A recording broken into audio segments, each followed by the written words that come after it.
faz-te até o infinito.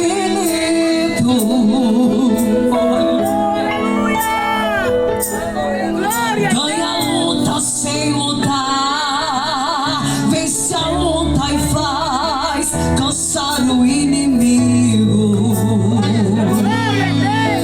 Jeová,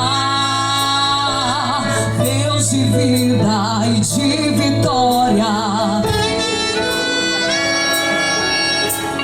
Deus de paz, Deus de glória. Jeová vai mudar a sua história hoje aqui. Se você crê, então glorifica Ele.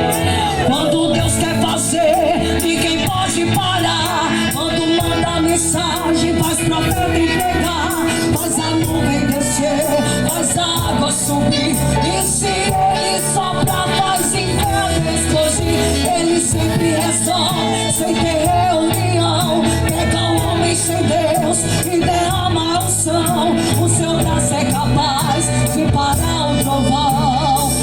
Esse é o Deus dos deuses, meu irmão.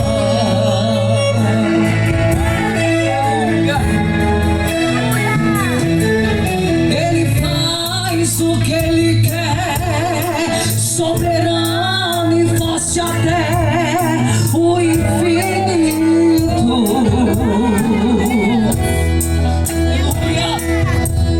Ganha a luta sem lutar, vence a luta e faz cansar o inimigo. E Ele é Jeová,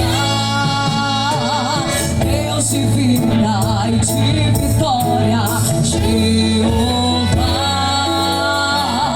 Deus de paz, Deus de glória. Jeová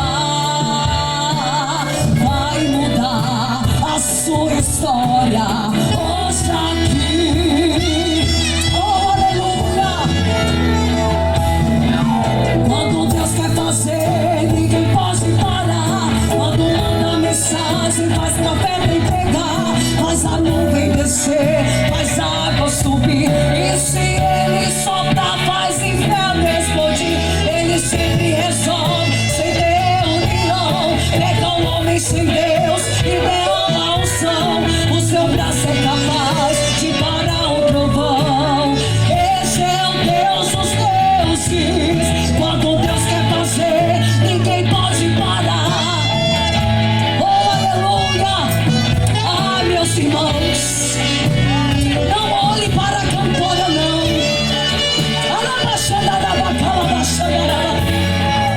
Porque o único digno de ser adorado é o Senhor Jesus Cristo. Aleluia! Dê lugar a esta noite. Não ligue quem está à direita nem à esquerda.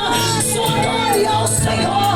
Porque enquanto você vai adorando, o Senhor vai te renovando. É quando você está adorando, o Senhor está cuidando da tua saúde. É quando você está adorando, o Senhor vai salvando, vai curando, vai fazendo aquilo que você não pode fazer. Porque o Senhor, quando Ele quer operar, nada e ninguém impedirá. Aleluia! Eu já sou grata por essa oportunidade em nome